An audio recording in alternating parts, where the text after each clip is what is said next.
जय हिंद। आज के विषय में समझेंगे इजराइल की ओर से इन दिनों कुछ अद्भुत कांड कर दिया गया है जिससे न सिर्फ हमास बल्कि विश्व के अधिकांश देश के अंतर्गत रहने वाले हर उन मुसलमानों के हृदय के अत्यंत गहराई में एक अद्भुत पीड़ा दे देने की क्षमता रखता है।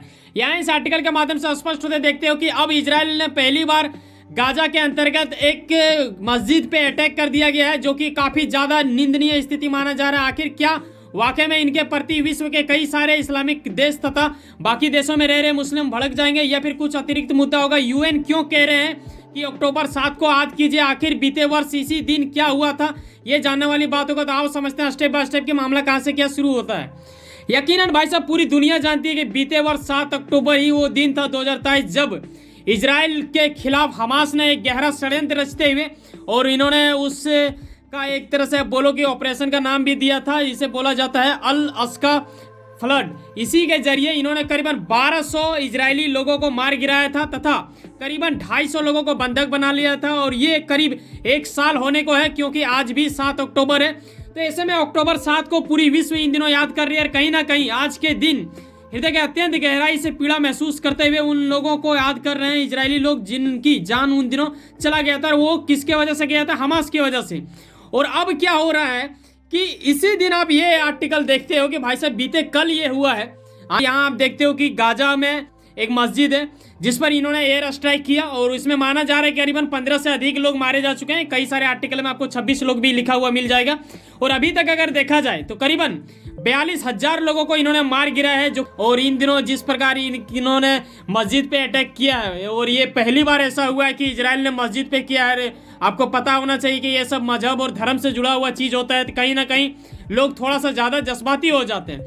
हालांकि युद्ध की शुरुआत से ही अगर देखा जाए तो फिलिस्तीन गाजा हमास के सपोर्ट में विश्व के अधिकांश इस्लामिक देश तो साथ दे ही रहा था, लेकिन विश्व के कुछ अलग अलग देश जहां पे इस्लामिक की संख्या उतना ज़्यादा नहीं है, वो मुसलमानों की संख्या कम है, लेकिन उसके बावजूद भी उनका डायरेक्टली इनडायरेक्टली थोड़ा बहुत प्रोटेस्ट देखने को हमें मिल रहा था। लेकिन अब जो गाजा में हुआ है, मस्जिद पे अटैक हुआ है, इस चीज़ को लेकर हो सकता है संभावना लगाया जा रहा है कि मुस्लिमों के हृदय के अत्यंत गहराई में काफ़ी ज़्यादा पीड़ा होगा क्योंकि ये उसके मजहब से जुड़ जाता है। आपको ये बखूबी पता होगा कि ईरान तो अभी भी इनके खिलाफ चलता ही है, लेकिन ईरान के अलावा भी कई देश के लोग ऐसे आ जाएंगे सामने, ये माना जा रहा है। लेकिन ये चीज़ को बखूबी इजरायली पीएम भी समझते होंगे, वहाँ की सरकार भी समझती होगी। जैसे कि आर्टिकल में आपने देखा तो इन चीज़ों को लेकर कि विश्व के किसी भी देश में आपको ये भी समझना होगा कि जब आप किसी दूसरे देश के ऊपर अटैक करते हो या फिर किसी आतंकवादी पर अटैक करते हो तो आपको ये तय करना होगा कि आप जो मिसाइल छोड़ रहे हो या फिर एयर स्ट्राइक जो कर रहे हो या फिर बम पटकोगे या फिर गन से मारोगे, जिससे भी करोगे,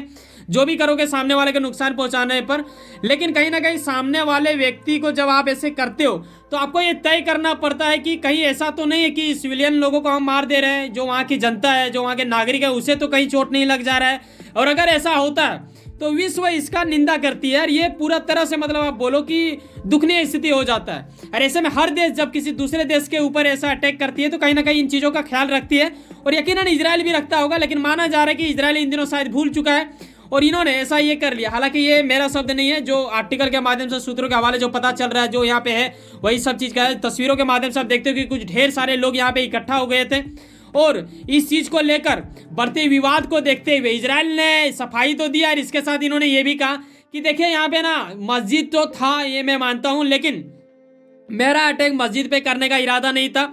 दरअसल मस्जिद के अंदर क्या हो रहा था कि शेल्टर होम, आप देखो शेल्टर होम क्या होता है ये आपको पता होना चाहिए।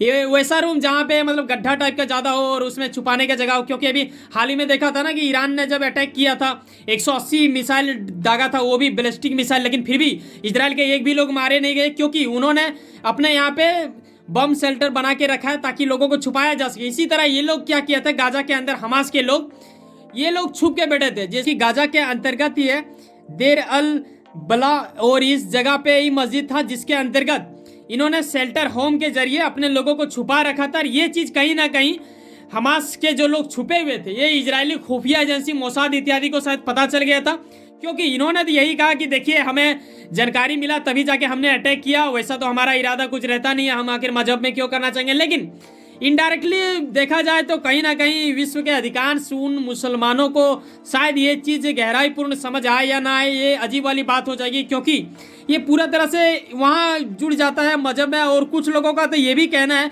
सूत्रों के हवाले कि देखिए जी वहाँ पे बार बार अटैक हो रहा है, 1 साल होने को है, तो लोग डर जाते हैं, कहीं ना कहीं अपने मस्जिद वस्जिद में लोग जाते हैं सजदा इत्यादि करने के लिए, और कहीं ना कहीं वहाँ थोड़ा सा उन्हें सुकून मिलता है, तो उस चीज़ के लिए भी रहते हैं। तो वहाँ पे ज़्यादातर नागरिक लोग ही थे, ना कि ये मतलब आतंकवाद लोग थे। तो ये भी कहीं ना कहीं एक तरह से जिक्र निकल रहा है। हालांकि आप किसके बातों पे यकीन करोगे, इजरायली सरकार ने तो ये कह दिया है स्पष्ट कि भाई साहब देखिए हमें सूचना मिला था कि वहाँ कई लोग शेल्टर के जरिए छुपा हुआ है, तो इसीलिए हमने वहाँ पे एयर स्ट्राइक करा दिया। और अब जो लोग गए वो तो गए भाई साहब, वो तो आतंकवादी थे, ऐसा इजराइल का मानना है।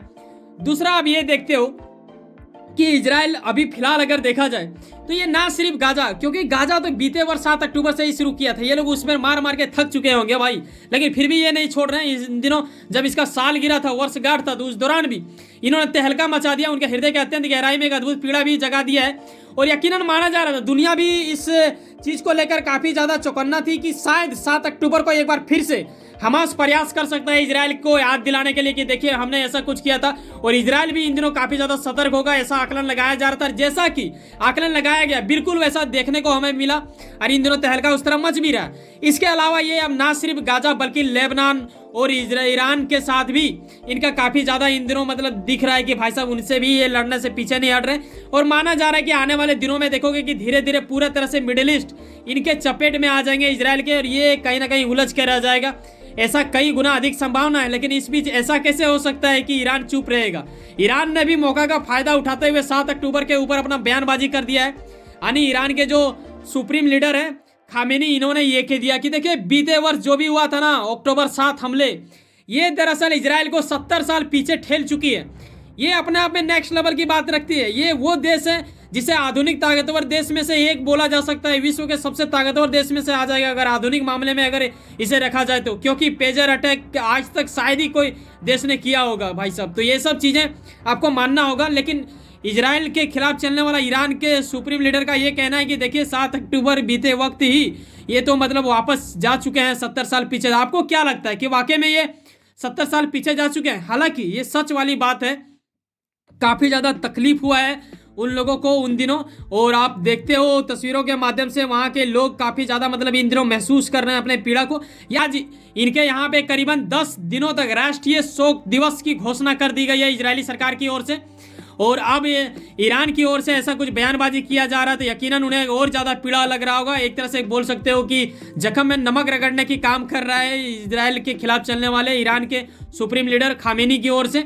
अब ये देखने वाली बात होगा कि उसके साथ क्या करता है। लेकिन इसके अतिरिक्त आपने ये जरूर देखा होगा, कहीं ना कहीं 1 साल से आपने महसूस किया होगा कि विश्व के कई सारे दिग्गज संगठन तथा अतिरिक्त देशों की ओर से आए दिन प्रयास की जाती है ताकि गाजा में छुपे हमास और इजराइल के बीच सीज फायर हो जाए। या फिर आज तक भी कोई देश कोई संगठन इस तरह सफल नहीं हो पाया, हर बार ये लोग असफल हो जाता है। ऐसे में यूएन का नाम ना आए तो सवाल ही नहीं उठता है। और ओआईसी जो कि एक इस्लामिक संगठन है जिसमें करीबन 47 कंट्री तो ऐसा है जो कि खुद इस्लामिक कंट्री है, जहां प्रोटेस्ट तो उठता है लेकिन आज तक आपको देखने को नहीं मिला होगा कि गाजा के सहयोग में वो लोग आ गए अपना सेना को भेज दिया। ऐसा कुछ होता नहीं है, सिर्फ प्रोटेस्ट हवा हवा में देखने को मिलता है।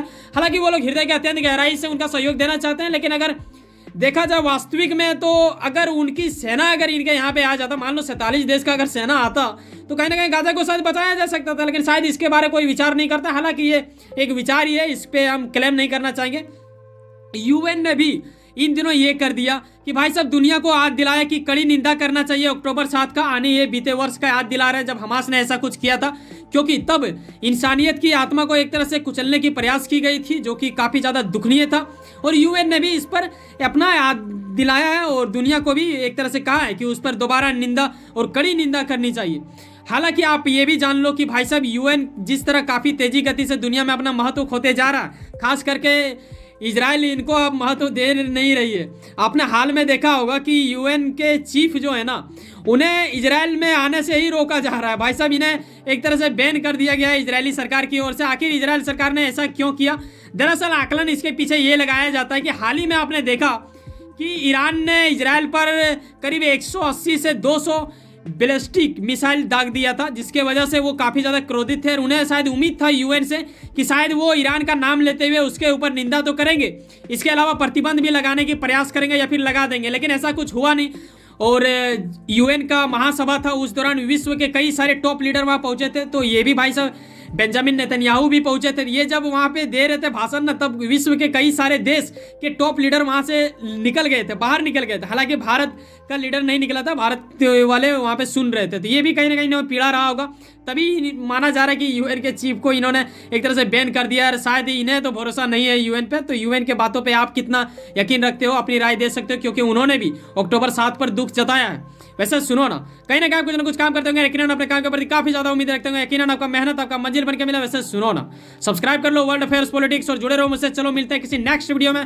बाय, जय हिंद, जय भारत।